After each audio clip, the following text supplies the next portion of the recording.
84ರ ಇಳಿವಯಸ್ಸಿನಲ್ಲೂ ನವ ಯುವಕನಂತಹ ಉತ್ಸಾಹ. ಭ್ರಷ್ಟಾಚಾರದ ವಿರುದ್ಧ 38 ದಿನ ದೇಶ ಸುತ್ತಿದ ಧೀರ.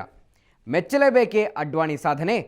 LK ಜನಚೇತನ ಯಾತ್ರೆಗೆ ಭಾರೀ ಜನ ಬೆಂಬಲ. ಇದೇ ಈ ಹೊತ್ತಿನ ವಿಶೇಷ ರಥದ ಪಥ. ನಾನು ಗುರುಪ್ರಸಾದ್.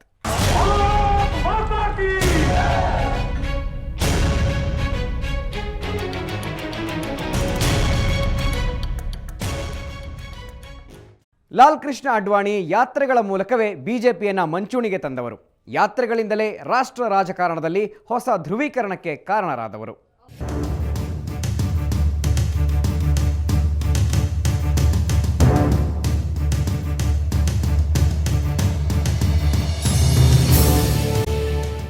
ಲಾಲ್ ಕೃಷ್ಣ ಅಡ್ವಾಣಿ ಭಾರತೀಯ ರಾಜಕಾರಣದಲ್ಲಿ ಖಾಯಂ ಯಾತ್ರಾರ್ಥಿ. 90ರ ದಶಕದಲ್ಲಿ ರಾಮರಥ ಯಾತ್ರೆ ಮೂಲಕ ಬಿಜೆಪಿ ಪಕ್ಷವನ್ನು ಮುಂಚೂಣಿಗೆ ತಂದವರು. ಅಷ್ಟೇ ಅಲ್ಲ, ರಾಷ್ಟ್ರ ರಾಜಕಾರಣದಲ್ಲಿ ಹೊಸ ಧ್ರುವೀಕರಣಕ್ಕೆ ಕಾರಣರಾದರು.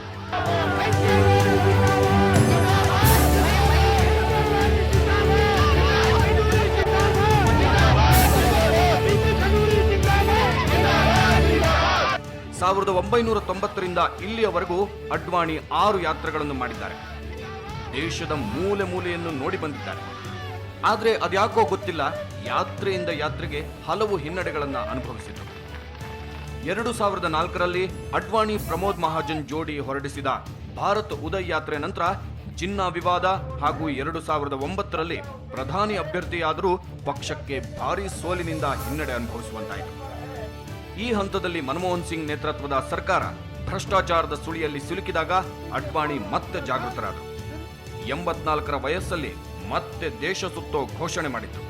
ಪಕ್ಷದ ಯಾರನ್ನೂ ಕೇಳದೆ ಯಾತ್ರೆಯ ಘೋಷಣೆ ಮಾಡಿದ್ದು ಸುಷ್ಮಾ ಸ್ವರಾಜ್, ಜೇಟ್ಲಿ, ಗಡ್ಕರಿ ಹಾಗೂ ನರೇಂದ್ರ ಮೋದಿಯವರ ಕಣ್ಣು ಕೆಂಪಾಗಿಸಿತ್ತು. ಇದೇ ವೇಳೆ RSS ಸರಸಂಘ ಚಾಲಕ ಮೋಹನ್ ಭಾಗವತ್ ತಾನು ಪ್ರಧಾನಿ ಅಭ್ಯರ್ಥಿ ಅಲ್ಲ ಅಂತ ಘೋಷಣೆ ಮಾಡುವಂತೆ ಅಡ್ವಾಣಿಗೆ ಫರ್ಮಾನು ಹೊರಡಿಸಿದ್ದರು. ಆಗ ಅಡ್ವಾಣಿ ತನಗೆ ಪ್ರಧಾನಿ ಪಟ್ಟಕ್ಕಿಂತ RSS ಮೇಲೆ ಪ್ರೀತಿ ಅಂತಷ್ಟೇ ಹೇಳಿದ್ದರು. ಕೊನೆಗೆ ಅಡ್ವಾಣಿ ಜನಚೇತನ ಯಾತ್ರೆ ಆರಂಭಿಸಿದಾಗ ಸುಷ್ಮಾ ಹಾಗೂ ಜೇಟ್ಲಿ ಸಾಥ್ ನೀಡಿದರು.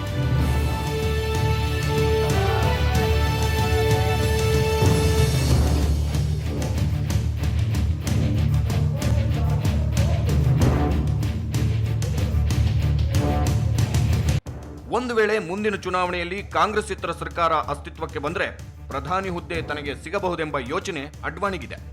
ಈ ವೇಳೆ ಮೋದಿ, ಸುಷ್ಮಾ, ಜೇಟ್ಲಿ, ಗಡ್ಕರಿ ಒಬ್ಬರಿಗೊಬ್ಬರು ಪರ್ಯಾಯವಾದಾಗ ತನ್ನ ಸೀನಿಯಾರಿಟಿ ಸಹಾಯಕ್ಕೆ ಬರಬಹುದು ಎಂದು ತಿಳಿದಿರುವ ಅಡ್ವಾಣಿ ಯಾತ್ರೆ ಆರಂಭಿಸಿದ್ರು.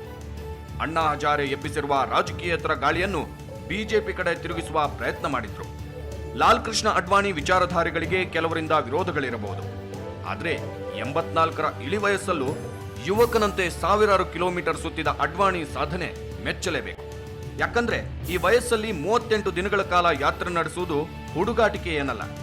ಅದರಲ್ಲೂ ಸಮೂಹ ಮಾಧ್ಯಮಗಳು ಪ್ರಬಲವಾಗಿರುವ ಕಾಲದಲ್ಲಿ ಜನಸಂಪರ್ಕಕ್ಕಾಗಿ ಯಾತ್ರೆ ನಡೆಸುವವರು ವಿರಳ. ಇದು ಎಷ್ಟೋ ಜನ ಇದನ್ನು ನೋಡಿ ನಗಬಹುದು, ಬಟ್ ನನಗನ್ಸುತ್ತೆ ಈ ಟೆಲಿವಿಷನ್ ಕಾಲದಲ್ಲಿ ಈ ಜನಸಂಪರ್ಕ ಇಟ್ಕೊಳ್ಳೋ ಅಂಥ ನಮ್ಮ ರಾಜನೀತಿನಲ್ಲಿರೋ ನಮ್ಮ ಲೀಡರ್ಸ್ ಪೈಕಿ ಅಡ್ವಾಣಿಯವರು ನಿಜವಾಗ್ಲೂ ಮೊದಲನೆಯವರು ಅಂತ ನಂಗೆ ಅನಿಸುತ್ತೆ. ಯಾವುದೇ ವಿಷಯ ಆಗಲಿ, ಇವತ್ತು ಭ್ರಷ್ಟಾಚಾರದ ವಿಷಯ ತಗೊಂಡು ಅವರು ಪೂರ್ತಿ ದೇಶದಾದ್ಯಂತ ಸುಮಾರು ರಾಜ್ಯಗಳನ್ನ ಟೂರ್ ಮಾಡ್ತಾ ಇದ್ದಾರೆ.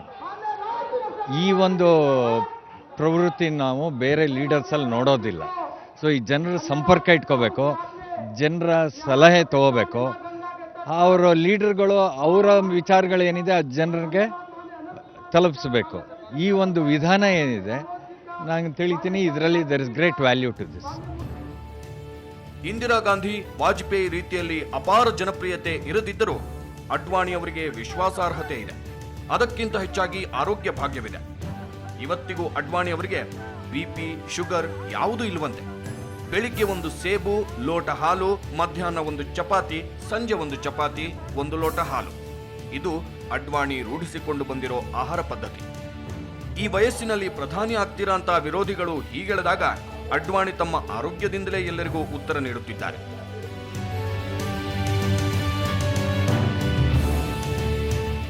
ಅಡ್ವಾಣಿ ನಡೆಸಿರುವ ಯಾತ್ರೆಗಳ ಬಗ್ಗೆ ತಿಳ್ಕೊಂಡ್ರಿ. ಇನ್ನು ಅಡ್ವಾಣಿ ಅವರು ಸುವರ್ಣ ನ್ಯೂಸ್ಗೆ ವಿಶೇಷ ಸಂದರ್ಶನ ನೀಡಿದ್ದಾರೆ. ಅದನ್ನು ನೋಡೋದಕ್ಕೂ ಮೊದಲು ಒಂದು ಸ್ಮಾಲ್ ಬ್ರೇಕ್.